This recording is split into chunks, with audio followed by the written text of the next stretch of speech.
Vivimos en una época donde el silencio resulta incómodo, y la atención se ha convertido en mundo corriente.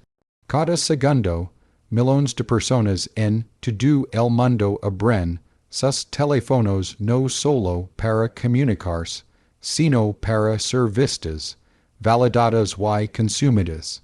Las redes sociales, que en su día se consideran como un puente entre las personas, se han transformado silenciosamente en un escenario donde se representan, juzgan, compran y venden vidas humanas. Nuevas tendencias como el contenido estilo FaceTime de TikTok, el comercio social fluido y la interacción instantánea con la audiencia han transformado el comportamiento en línea tan profundamente que muchos ya no reconocemos donde termina la realidad y donde comienza el rendimiento. Antes, las conversaciones eran privadas, los momentos personales y los errores se perdonaban discretamente. Hoy, un solo toque puede convertir una sala de estar en un estudio de transmisión y un conflicto personal en entretenimiento global.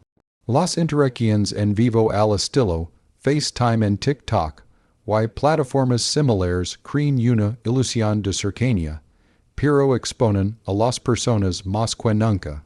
Vimos rostros de cerca, emotions sin filtro, lágrimas improvisadas y discusiones sin resolver, todo ello en tiempo real, ante desconocidos que se sienten con derecho a comentar, juzgar y exigir más. Esta nueva forma de interacción premia la inmediatez, no la sabiduría. Valora la reacción por encima de la reflexión. Se anima a las personas a hablar primero y pensar después, porque la vacilación implica perder visibilidad, relevancia y visibilidad. En este sistema, la dignidad suele ser optional, mientras que la virilidad se convierte en el objetivo final. Cuanto más impactante sea el momento, más fuerte la discusión, más profunda la humiliación y mayor la interacción. Al mismo tiempo, el comercio social se ha integrado sin esfuerzo en este entorno. Una persona puede lograr en la pantalla contar una historia dolorosa y, momentos después, promocionar un producto con la misma intensidad. El dólar y el lucro ahora coexisten en el mismo marco. Los espectadores se ven atraídos emocionalmente y luego impulsados instantáneamente al consumo. Esta combinación fluida ha normalizado la manipulación tan sutilmente que muchos ya no la cuestionan. Como resultado, la interacción en línea ya no se trata solo de conexión, sino de rendimiento. Las personas moldean su personalidad, exageran sus dificultades y, a veces, crean drama porque el algoritmo premia la intensidad. El comportamiento humano se transforma lentamente para adaptarse a lo que funciona bien en la pantalla, en lugar de a lo que se siente bien en la vida real. La autenticidad se convierte en estrategia. La vulnerabilidad se convierte en contenido. Este cambio ha tenido graves consecuencias, y un ejemplo llamativo proviene de España. En un incidente ampliamente discutido, una confrontación personal entre una joven pareja se transmitió en vivo en TikTok. Lo que debería haber sido un momento privado de conflicto emocional se convirtió en un espectáculo público. Miles de personas vieron en vivo cómo se intercambiaban acusaciones, se alzaban voces y se exponían detalles personales. En lugar de instar a la privacidad o la moderación, Los espectadores exigieren una escalada. Si enviaron regalos, leviran los comentarios, y el algoritmo llevó la transmisión a un nivel más uniforme. Más pantallas, lo que siguió fue aún más inquietante. Los medios digitales españoles reprodujeron las imágenes repetidamente. Si editaron los clips, si difundieron titulares sensación, alistas y los invala. Kratos quedaron reducidos a personajes de una historia que nunca consintieron en contar al mundo. La conmovedora. El colapso de personas reales se convirtió en tema cotidiano.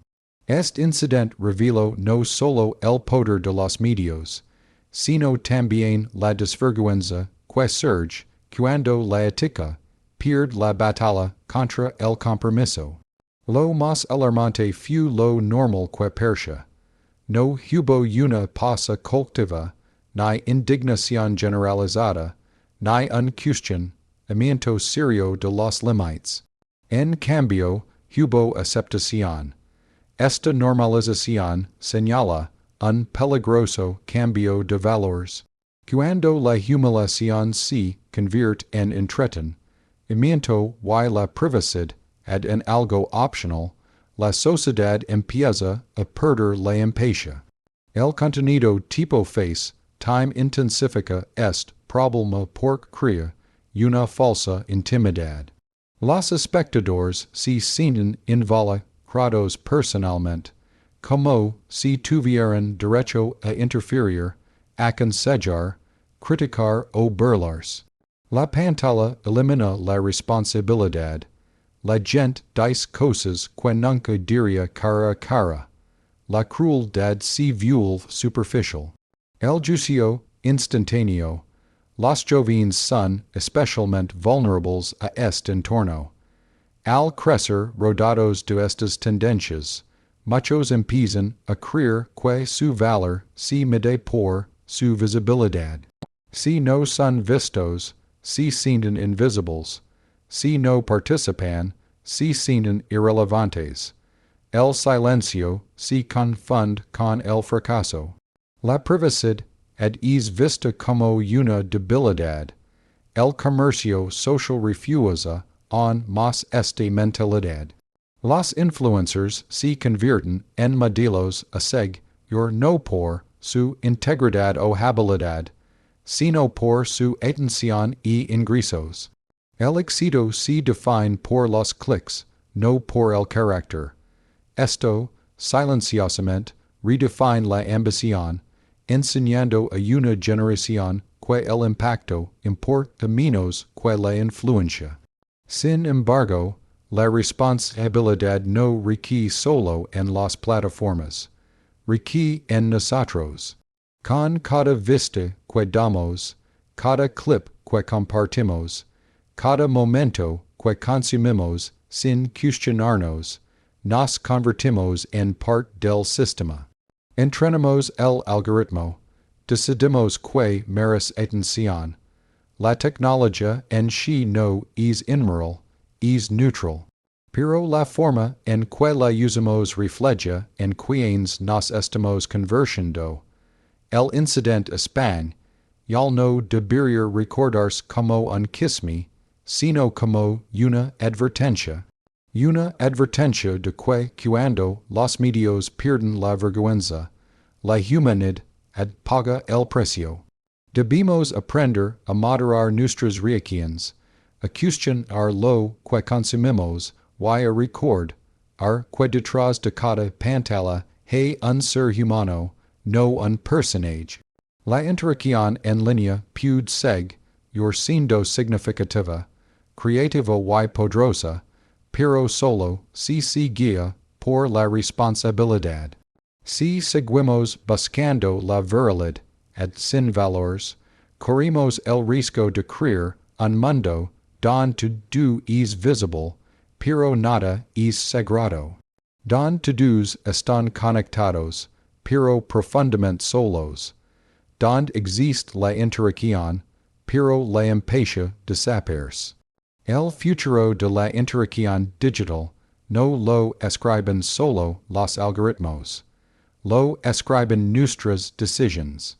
Y la pregunta que debemos hacernos es simple, pero urgent. Estamos utilizando los medios para conectar con la humanidad o la estamos perdiendo lentamente en el proceso. Y al profundizar, empezamos a darnos cuenta de que esta transformación no ocurre de forma repentina ni estridente. Ocurre silenciosamente, a diario, a través de hábitos que ya no cuestionamos. Cada desplazamiento entrena nuestra atención. Cada video viral ajusta nuestra tolerancia.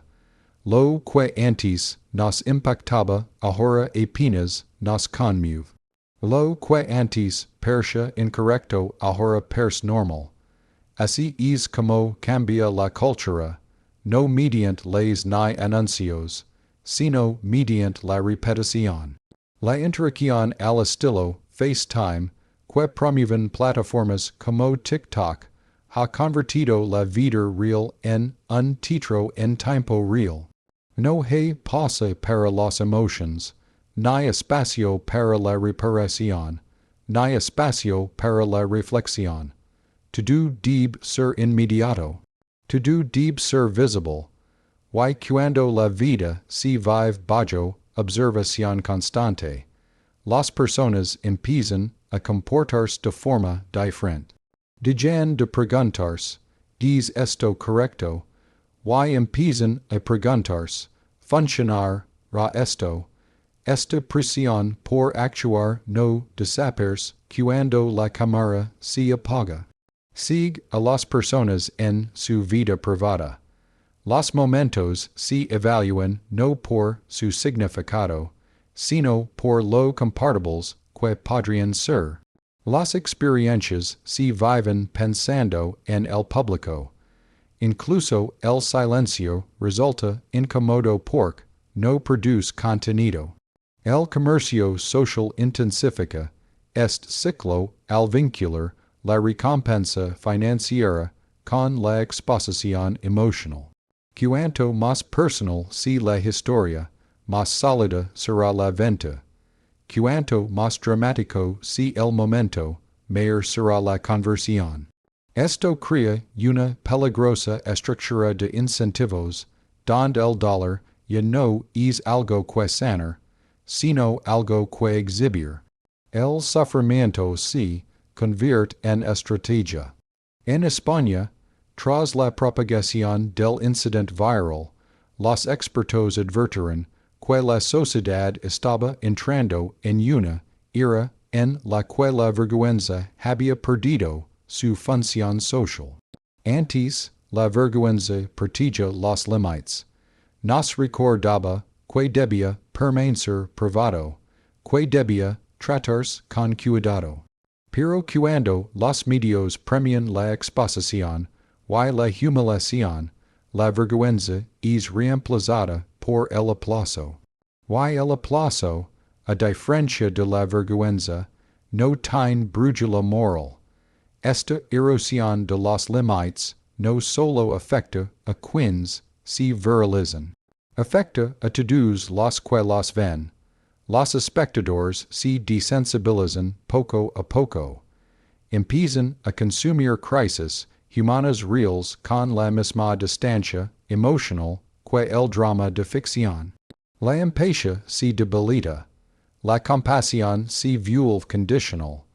También debemos reconocer cómo los algoritmos amplifican nuestras peores versiones.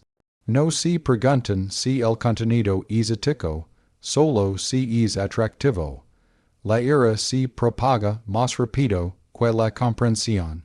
El conflicto lega más lejos que la cama. La indignación supera a los matices.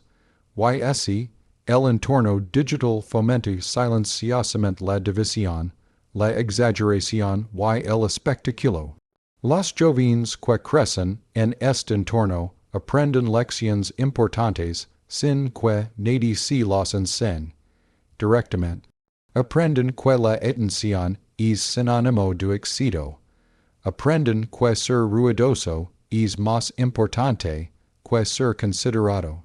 Aprenden que la privacidad está obsoleta, y que la autoestima es un bien público. Esto no significa que el futuro sea desesperanzado, pero sí significa que es frágil. Porque la tecnología evoluciona más rápido que nuestros valores, y sin un esfuerzo consciente, la conveniencia siempre prevail. Será sobre la conciencia. Debemos redefinir la interacción significativa en un mundo digital. Debemos normalizar la moderación. Debemos volver a visibilizar la empatía. Debemos enseñar que no todo momento necesita una audiencia, ni toda verdad necesita ser defendido. La verdadera conexión no requiere miles de espectadores. La verdadera dignidad no depende de los me gusta. Y la verdadera influencia no se mide por el alcance, sino por la responsabilidad. El incidente español debería quedar grabado en nuestra memoria, no por dramático, sino por revelador. Revelo en quienes nos estamos conversión. Do cuando nadie se detiene a preguntar don debería estar el límite. Revelo con que facilidad la tecnología puede despejar a la humanidad, cuando el lucro prima y la ética sigue. El futuro de la interacción en línea no lo deciden solo las plataformas. Se decidirá en las aulas, en los hogares, y en las decisiones individuales. En la decisión de pasar de largo en lugar de mirar fijamente, procher en lugar de explotar, hablar con propósito en lugar de ruido. Porque, al final, los medios nos reflejan más de lo que nos controlan. Y si el reflejo resulta incómodo, quizá no si la pantalla la que debe cambiar, sino los valores que hay detrás de quienes la sostienen. Si queremos un mundo digital que conecte sin destruir, que entretenga sin humilar y que informe sin deshumanizar, entonces la responsabilidad empieza por nosotros, aquí y ahora. Y cuando hablamos de incidentes como el de España, debemos entender que no son accidentes, son consecuencias. Consecuencias de un sistema que prioriza la visibilidad sobre la ética y la reacción sobre la responsabilidad. Esa transmisión en directo no se viralizó por su significado, se viralizó porque traspasó una barrera. Y en la cultura mediática actual, traspasar barreras suele ser la vía más rápida hacia la visibilidad. Lo que es esto aún más peligroso es que el público rara vez se siente culpable. Cuando miles de personas ven el colapso privado de alguien a través de una pantalla, se crea una falsa sensación de distancia. La gente se convence de que solo está mirando, pero mirar no es neutral, observar es participar. Cada espectador fortalece el sistema que transforma el dólar en rendimiento. Las plataformas se defienden dicen que solo proporcionan herramientas, pero las herramientas moldean el comportamiento. Cuando una plataforma facilita la transmisión en vivo instantánea, la división de pantallas o la invitación a desconocidos a momentos emotivos no es neutral. Está diseñando el comportamiento. Está fomentando la exposición sin protección.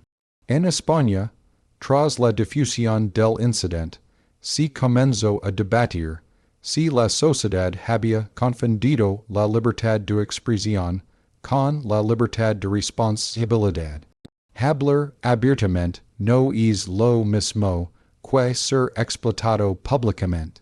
Pero el entorno digital a menudo difumina esta diferencia, especial, ment para los jóvenes, que equiparan la atención con la importancia. Es como si está transformando la interacción en línea, no por la fuerza, sino por incentivos. Si las conversaciones tranquilas reciben poca atención, y las explosions emocionales reciben millones de visualizaciones, el mensaje es claro. El algoritmo nos está enseñando en qué convertirnos.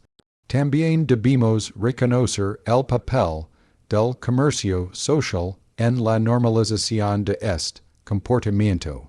Tras la viralización de la transmisión en vivo en español, las cuentas relacionadas ganaron seguidores, las ofertas de las marcas siguieron su ejemplo y la visibilidad se convirtió en oportunidad. Esto envía un mensaje aterrador, que incluso la humiliación puede monetizarse. Cuando la sociedad empieza a recompensar momentos que deberían haberse protegido, se pierde algo profundamente humano. La privacidad se vuelve obsoleta, los límites se vuelven opcionales, y la vergüenza, antes una señal social para detenerse, es reemplazada por el aplauso. El peligro no solo reside en los casos extremos, está en el comportamiento cotidiano, está en grabar a alguien en lugar de ayudarlo, está en compartir en lugar de cuestionar, está en reaccionar en lugar de reflexionar. Las tendencias al estilo FaceTime lo hacen sentir personal, pero eliminan la responsabilidad. Ves una cara, pero no sientes las consecuencias de tus palabras. Comentas, pero no cargas con el peso emocional.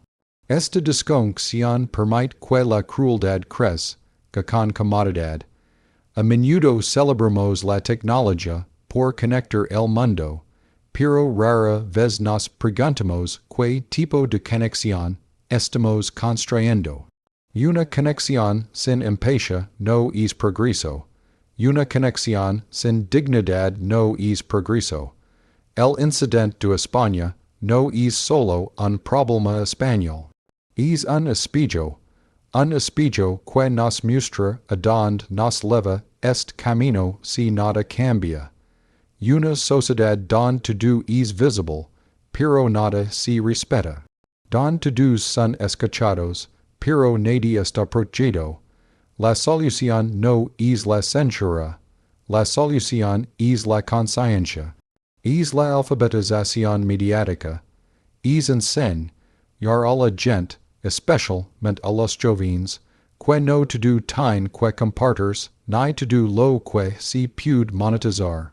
Debemos reprender el valor de la pausa, el valor del silencio, el valor de decir, este momento no es para Internet. Porque una vez que algo se convierte en contenido, nunca vuelve a pertenecer por completo a la persona. Pertenece a algoritmos, archivos y desconocidos, y ningún me gusta puede reparar esa pérdida. Si seguimos celebrando la exposición sin límites, crearemos una generación con dominio de la tecnología, pero poco familiarizada con la empatía. Habilidosa en visibilidad, pero frágil en identidad. Este discurso no es un rechazo a las tendencias digitales. Es una advertencia sobre su rumbo.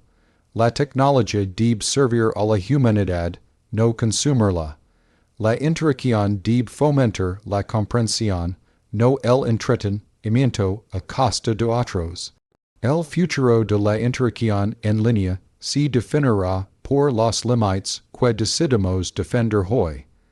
Y si no los defendimos, el próximo incidente viral no nos impactará en absoluto. Y eso, más que nada, debería asustarnos,